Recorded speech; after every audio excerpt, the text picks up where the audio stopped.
Chaque jour, Charles et Carole vous présentent la leçon de l'école du sabbat.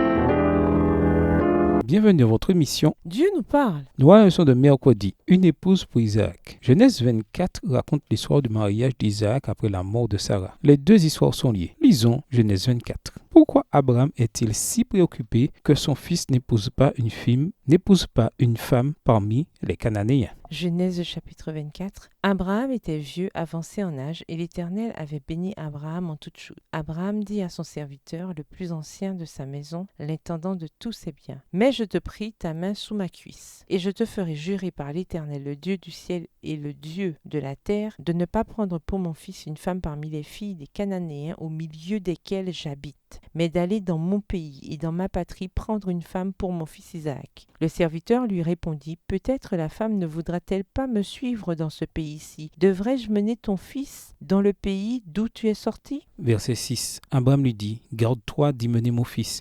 L'Éternel, le Dieu du ciel, qui m'a fait sortir de la maison de mon père et de ma patrie, qui m'a parlé et qui m'a juré en disant: Je donnerai ce pays à ta postérité, lui-même enverra son ange devant toi, et c'est de là que tu prendras une femme pour mon fils. Si la femme ne veut pas te suivre, tu seras dégagé de ce serment que je te fais faire. Seulement, tu n'y mèneras pas mon fils. Le serviteur mit sa main sous la cuisse d'Abraham, son seigneur, et lui jura d'observer ces choses. Le serviteur prit 10 chameaux parmi les chameaux de son seigneur, et il partit, ayant à sa disposition tous les biens de son seigneur. Il se leva et alla à Mésopotamie, à la ville de Nakor. Verset 11. Il fait reposer les chameaux sur leurs genoux hors de la ville, près d'un puits, au temps du soir, au temps où sortent celles qui vont puiser de l'eau. Et il dit: Éternel Dieu de mon Seigneur Abraham, fais-moi, je te prie, rencontrer aujourd'hui ce que je désire, et use de bonté envers mon Seigneur Abraham. Voici, je me tiens près de la source d'eau, et les filles des gens de la ville vont sortir pour puiser de l'eau. Que la jeune fille à laquelle je dirai: Penche ta cruche, je te prie, pour que je boive, et qui répondra: Bois, et je donnerai aussi à boire à tes chameaux, soit celle que tu as destinée à ton serviteur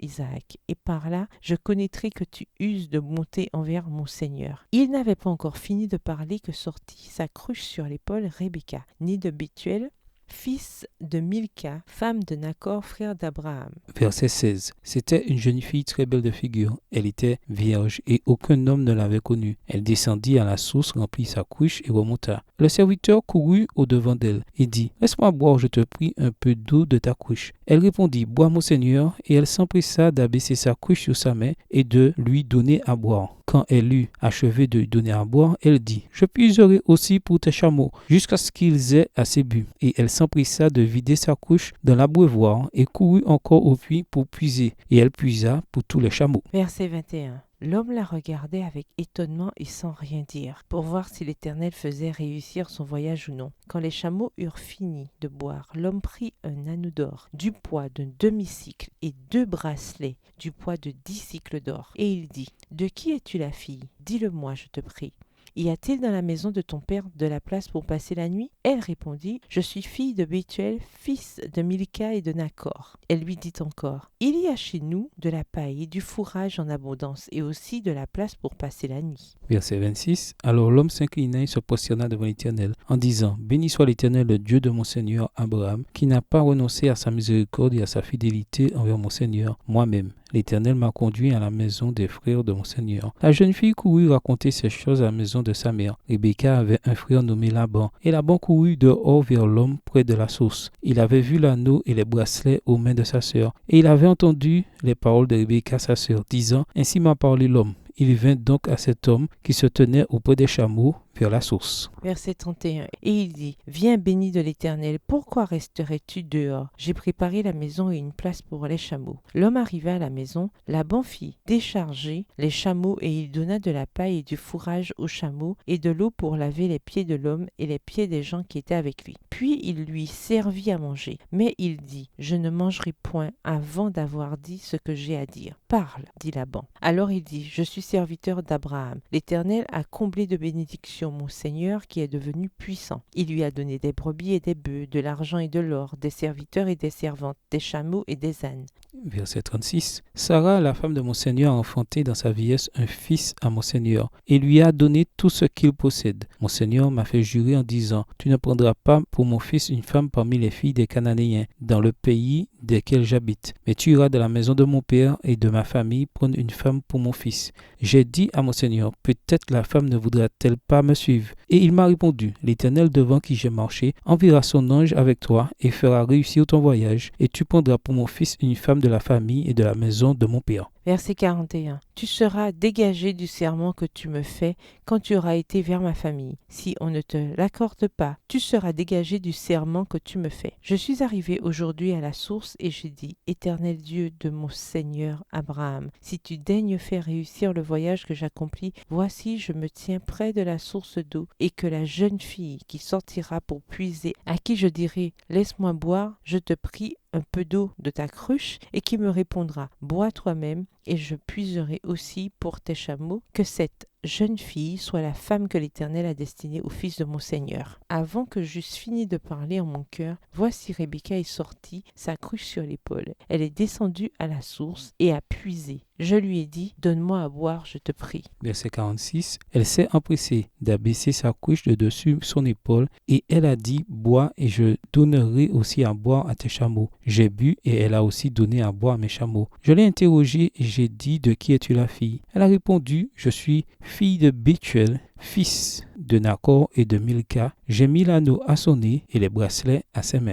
Puis je me suis incliné et prosterné devant l'Éternel et j'ai béni l'Éternel, le Dieu de mon Seigneur Abraham, qui m'a conduit fidèlement afin que je prisse la fille du frère de mon Seigneur pour son fils. Maintenant, si vous voulez user de bienveillance et de fidélité envers mon Seigneur, déclarez-le-moi, sinon déclarez-le-moi et je me tournerai à droite ou à gauche. Laban et Bethuel répondirent et dirent, c'est de l'Éternel que la chose vient. Nous ne pouvons te parler ni en mal ni en bien. Verset 51. Voici Rebecca devant toi. Prends et va, et qu'elle soit la femme du fils de ton Seigneur, comme l'Éternel l'a dit. Lorsque le serviteur d'Abraham eut entendu leurs paroles, il se prosterna en terre devant l'Éternel. Et le serviteur sortit des objets d'argent, des objets d'or et des vêtements qu'il donna à Rebecca. Il fit aussi de riches présents à son frère et à sa mère. Après quoi, ils mangèrent et burent, lui et les gens qui étaient avec lui, et ils passèrent la nuit. Le matin, quand ils furent levés, le serviteur dit, « Laissez-moi retourner vers mon Seigneur. » Le frère et la mère dirent, « Que la jeune fille reste avec nous quelque temps encore, une dizaine de jours, ensuite tu partiras. »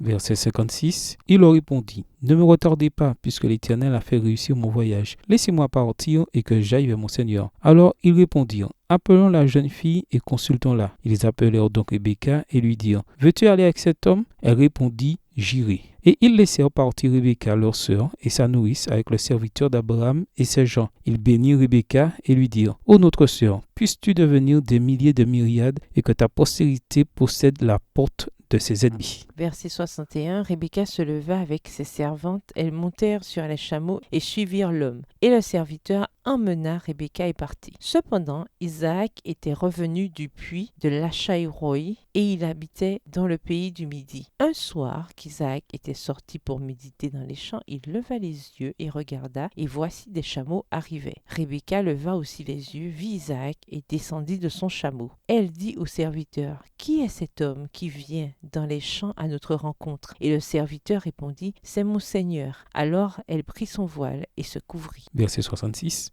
Le serviteur raconta à Isaac toutes les choses qu'il avait faites. Isaac conduisit Rebecca dans la tente de Sarah, sa mère. Il prit Rebecca, qui devint sa femme, et il l'aima. Ainsi fut consolé Isaac après avoir perdu sa mère. De la même manière qu'Abraham voulait acquérir un terrain pour inhumer sa femme en raison de la promesse que Dieu avait faite à ses descendants, il insiste à présent pour qu'Isaac ne s'installe pas non plus en dehors de la terre promise. Genèse 24, verset 7. De plus, le fait qu'Isaac emmène sa fiancée dans la tente de Sarah et la mention que Rebecca consola Isaac de la mort de sa mère, Genèse 24, le verset 67 dans la Bible en français courant, renvoie à la mort de Sarah, ce qui implique qu'Isaac a eu du chagrin à la perte de sa mère. L'histoire est pleine de prières et d'accomplissements de prières et riche de leçons sur la providence de Dieu et sur la liberté humaine. Elle commence par les paroles d'Abraham, jurant par le Seigneur Dieu du ciel et Dieu de la terre, Genèse 24, verset 3. Abraham reconnaît tout d'abord Dieu en tant que créateur, Genèse 1, verset 1, Genèse 14, verset 19, avec une portée directe sur les naissances des descendants d'Abraham,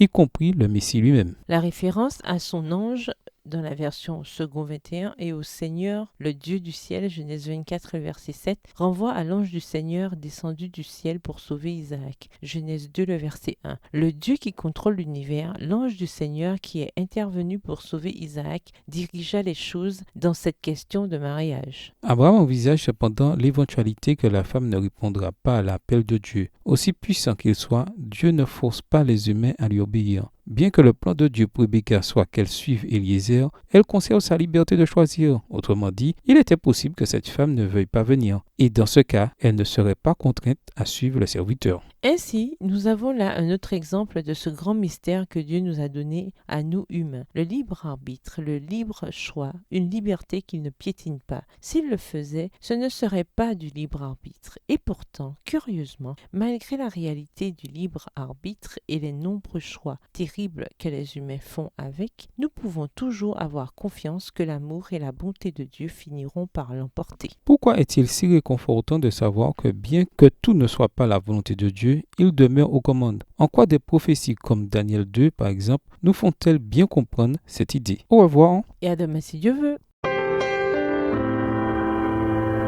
Dieu nous parle. Chaque jour, Charles et Carole vous présentent la leçon de l'école du sabbat.